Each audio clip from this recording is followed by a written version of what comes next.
boo waxee Ousmane Sonko bugaan nga ci teg. la hawla wala quwwata illa billah. saa man Ousmane Sonko du fal. non faloo ko de. faluma ko.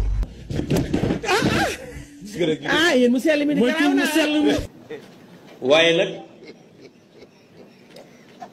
man maa ngi doog a gëm ne parce que dama daan gis ñu ne Sonko mooy Diomaye Diomaye mooy Sonko waaye man barki démb laa gëm ne dëgg-dëgg Diomaye mooy Sonko Sonkoy Diomaye.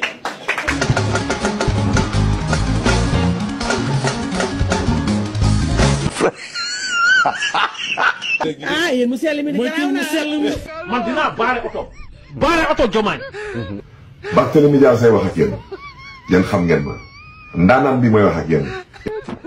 parce que lu tax man may wàcc tali bi. parce que règlement la.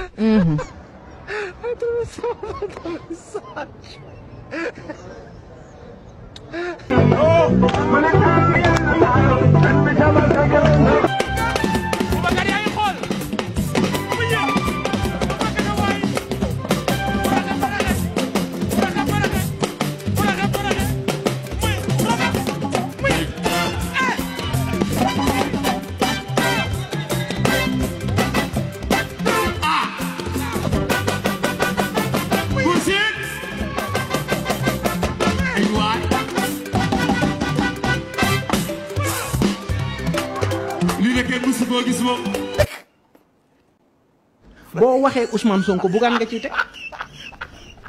la hawla wala quwwata illa billah.